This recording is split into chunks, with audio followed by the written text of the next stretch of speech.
On what should have been an ordinary morning, a quiet bowling alley became the scene of an unimaginable tragedy. 6 innocent lives, including 4 children, were taken without mercy. 2 people walked in. But who were they? What were they looking for? And why did 3 adults and 4 children have been shot? Decades later, those questions remain unanswered. The killers vanished, the motive was never revealed, and one of America's most haunting murder mysteries still refuses to give up its secrets. When Las Cruces police finally forced open the office door on that cold February morning, they expected some sort of accident, maybe an electrical fire or a robbery. The 10th of February 1990, a Saturday that should have been routine, turned the sleepy bowling alley at 1201 East Amador Avenue into a crime scene remembered as the Las Cruces Bowling Alley Massacre.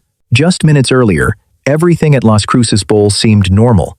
Manager Stephanie Senak, 34, had arrived around 8 a.m. with her 12-year-old daughter Melissa, Mel and Mel's 13-year-old friend Amy Hauser. The women and girls planned to open the center's small daycare for the morning youth bowling league. Working quietly alongside them was Ida Holguin, the 33-year-old cook, finishing dishes and setting out coffee. Receipts were being counted, bowling shoes laced up, the cash register drawer being prepared. All the mundane tasks of a Saturday opening. The scoreboard's lights flickered on as the first pins stood silent under the neon lights. The staff were laughing together about weekend plans, unaware of anything amiss, until one horrifying moment changed everything. The front door, which should have been locked until opening time, was unlocked. At 8:17 a.m., 2 strangers stepped inside. They were Hispanic men, one older, late 40s or 50s cess, salt and pepper hair, a dark complexion, a hint of an accent, and one younger, about 30, dark wavy hair, light eyes, no accent in his English. Both carried .22 caliber pistols. They didn't say hello. Instead, the older one barked, "Get down!" In an instant, Stephanie, Melissa, Amy, and Ida found themselves shoved onto the carpeted floor of Stephanie's small back office. Confusion and terror filled their eyes. One gunman had the group on the ground while the other swept through the rest of the building. There was no time to scream. Just minutes later, a 26-year-old man named Steve Tarrin walked in the door. A pinsetter by trade, Steve had arrived at the alley that morning with his 2 little loving girls, 6-year-old Paula Holguin, Ida's niece, and 2-year-old Valerie Tarran. He'd had trouble finding a babysitter, so he planned to drop them off with Stephanie's daycare, calling out softly, "Hello? Anyone here?" Steve stepped through the unlocked door and headed toward the office. He saw the foyer empty, but before he could react, he stumbled into a nightmare that still haunts Las Cruces. Inside the office was Steve's wife at home, but on the floor lay the manager and her daughter, the girl's friend, and the cook, all already pinned down by 2 armed men. Steve, Paula, and tiny Valerie were dragged in and forced onto the floor alongside them. The gunmen lined the 7 victims in that cramped office, heads down, hands clasped. Then, without warning, the shooters opened fire. In a horrifying instant, bullets tore through the quiet winter morning. The men fired wildly, point blank. Each of the 7 was hit multiple times. The air filled with the sickening sound of gunfire and the cries of the wounded. Amid the chaos, Melissa Repass found something, an office phone. Dragging her frail, bullet-riddled body across the floor, the 12-year-old heroically dialed 911. Through her groans, she whispered, "Shots. He's been fired. We're all hurt." The dispatcher could hear the fear in her voice. Despite the pain, Melissa managed to speak clearly into the handset, giving their address and counting off. 7 people have been shot. 4 of us are hurt. Everybody is in the office. Her courage under fire was the first real step toward stopping the killers. Between sobs and shallow breaths, Melissa stayed on the line, telling the dispatcher where exactly the wounded were lying. Her words painted a bleak picture of that office, where flames were already licking a desk and the smell of gun smoke hung thick. Detectives pieced together the remnants as best they could. They found .22 caliber shell casings littering the floor and an open safe with thousands of dollars missing. But oddly, not all the cash was taken. Fires had charred the room. Drawers and cabinets were rifled through. In the shock of rescuing victims, officers hadn't had time to secure everything in an instant. Sooner or later, they would regroup and search the crime scene in detail. But even under the best circumstances, the clues left behind were scant. Numerous fingerprints on bowling shoes and door handles, innocent prints, unhelpful, just from daily business. A smoldering trail and a pile of mortally wounded bodies were the story now being investigated. Investigators explored every possible motive. Initial thinking, maybe a robbery gone wrong. But if money was the goal, why did the men leave most of the cash behind and then take the time to set the office on fire? They clearly wanted to destroy evidence, Detective Myers later said. Another angle, a planned hit disguised as a robbery. Was someone paying to make certain people disappear? Suspicions briefly fell on the alley's owner, Ron Cack, who lived on site and was Stephanie's father.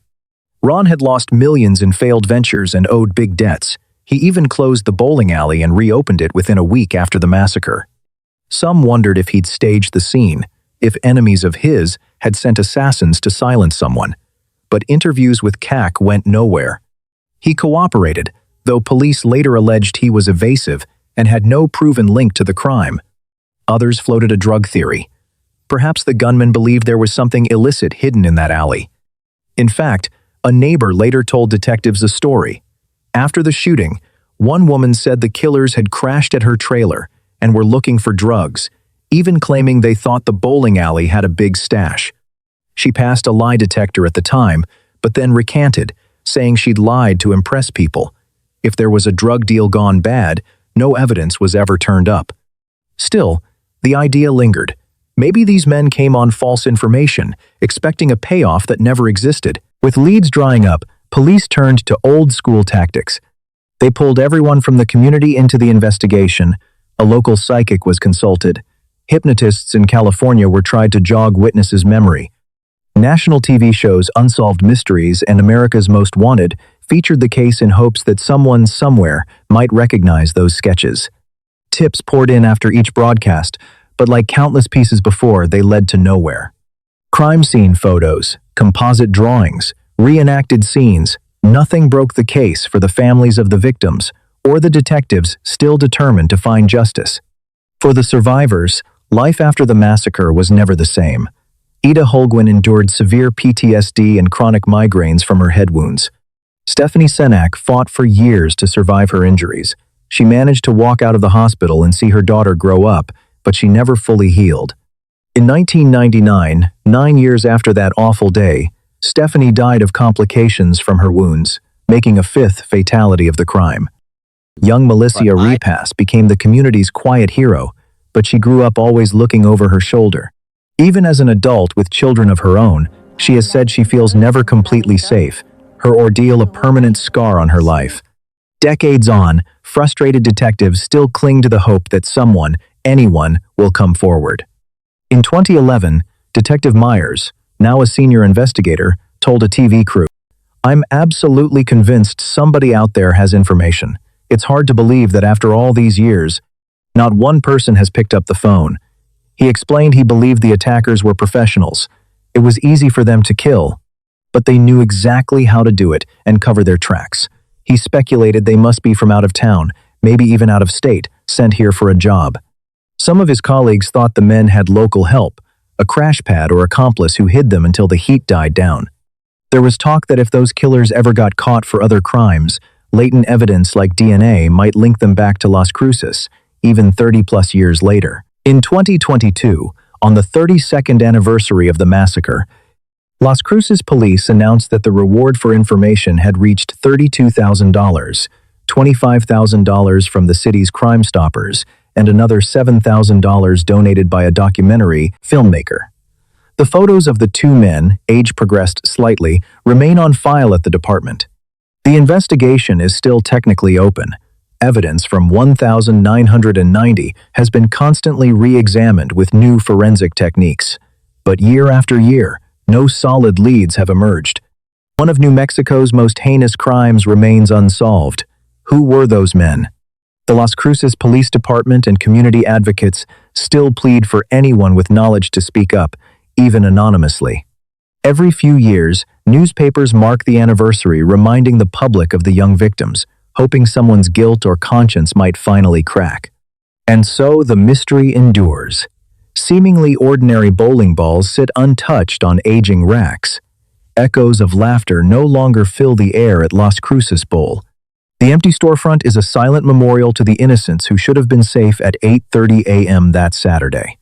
We remember 26-year-old Steve Turan and his little girls Paula and Valerie, and 13-year-old Amy Hauser, all robbed of the future.